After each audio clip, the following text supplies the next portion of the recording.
মাজুলীত এতিয়া মাহ খেতি চপোৱাত ব্যস্ত কৃষক ৰাইজ হাজাৰ হাজাৰ বিঘা ভূমিত মাটিমাহৰ খেতি কৃষকৰ বিগত বৰ্ষৰ তুলনাত এবাৰ মাজুলীত দুগুণ বৃদ্ধি পাইছে মাটিমাহৰ উৎপাদন মাজুলীত এতিয়া হিমাহীন ব্যস্ততা কৃষক ৰাইজৰ আমি দৃশ্যাংশ আপোনালোকক দেখুৱাইছো আৰু এই সন্দৰ্ভত সবিশেষ জনাব তীৰ্থ ভূঞাই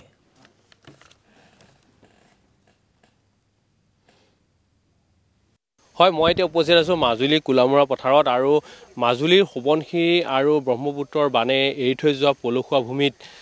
অধিক ৰূপে আসলে মাটিমাহৰ খেতি উৎপাদিত হৈছে মই দেখুৱাইছো এয়া হৈছে মাজুলী কুলামুৰা পথাৰ আৰু সমান্তৰালভাৱে ক'ব লাগিব মাজুলীত ৬৬০০ হেক্টৰ কৃষিভূমিত মাটিমাহৰ খেতি এবাৰ কৰিছে ৬০০ হেক্টৰ কৃষিভূমিত এবাৰ মগুমাহৰ খেতি কৰিছে আৰু এই মগুমাহ আৰু মাটিমাহৰ জৰিয়তে এক প্ৰকাৰে স্বাৱলম্বিতাৰ সুন্দৰ নিদৰ্শন আসলতে দাঙি ধৰিছে কৃষকসকল বিশেষকৈ চৰ চাপৰি কৃষকসকল সেই কৃষকসকল আৰু মই দেখুৱাইছো যে প্ৰায় ৪৮,০০০ৰো অধিক কুইণ্টেল মাটিমাহৰ উৎপাদন হৈছে সমান্তৰালভাৱে ক'ব লাগিব কৃষি বিভাগে ইয়াত যথেষ্ট সহযোগিতা আগবঢ়োৱা দেখিবলৈ পোৱা গৈছে মই যেহেতু উপস্থিত আছো কুলামুৰা পথাৰত আৰু কুলামুৰা পথাৰত প্ৰায় ৫০ বিঘাৰো অধিক ভূমি কৃষি বিভাগে ইয়াত প্ৰদৰ্শনীমূলকভাৱে মাটিমাহৰ খেতি কৰিছিল আৰু খেতি দেখিছো এনেধৰণে এইসকল কৃষকৰ লগত মই যেহেতু উপস্থিত আছো আৰু কৃষকসকলে যথেষ্ট উপকৃত হৈছে ইয়াৰ পৰা দাদা অকমান আপুনি যদি আহে কৃষকসকল অকমান আহিলে সুবিধা হয় এবাৰ কিমান কৰিলে এবাৰ ৫০ বিঘাৰো অধিকৰ খেতি কৰিছো ৫০ বিঘা অধিক গোট কেনেকুৱা হৈছে গোট যথেষ্ট ভাল আগৰ তুলনাত ভাল আগৰ তুলনাতকৈ বহুত গুণ ৫০ বিঘা মাটিত কিমান মানে এবাৰ উৎপাদন হ'ব উৎপাদনটো হ'ব আপোনাৰ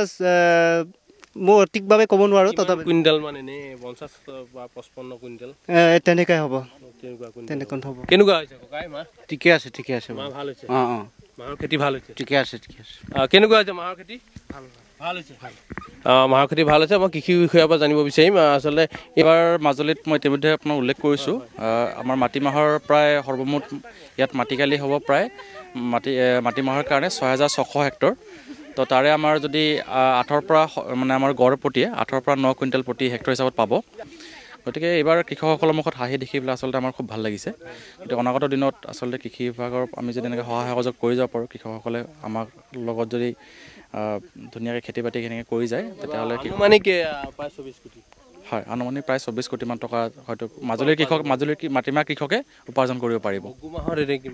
মগুমাহৰ আমাৰ 500 হেক্টৰমান এৰিয়া আছে মগুমাহৰ এবাৰ গোট ভাল যথেষ্ট ভাল সোণা মগুটো ইয়াত কৰিব লৈছে সোণা মগু হয় আমি বিভাগৰ পৰা দিছিলোঁ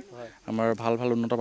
মানদণ্ডৰ জাত দিছিলোঁ এই মাজুলী কৃষকসকলে কৰিছে আৰু যথেষ্ট উৎপাদন ভাল পাইছে উৎপাদন ভাল হৈছে কেনেকুৱা খেতি এই বছৰ খুব ভাল হৈছে আৰু গুটিও তেনেকৈ এই বছৰ বেছি হৈছে পাইছোঁ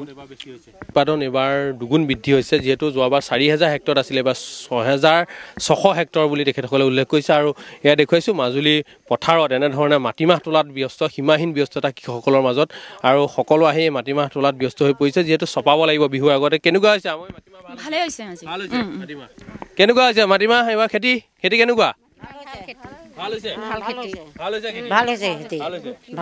আৰু আগতকৈ এবাৰ অলপ বেছি হ'ব কেনেকুৱা বাইদেউ ভাল হৈছে হয় সকলোৱে উল্লেখ কৰিছে যে এবাৰ যোৱা বছৰ তুলনাত এবাৰ তুলনামূলকভাৱে আচলতে মাটিমাহৰ খেতি যথেষ্ট ধন্যবাদ জ্ঞাপন কৰিছোঁ আপোনাক এই মুহূৰ্তত তীৰ্থ ভূঞা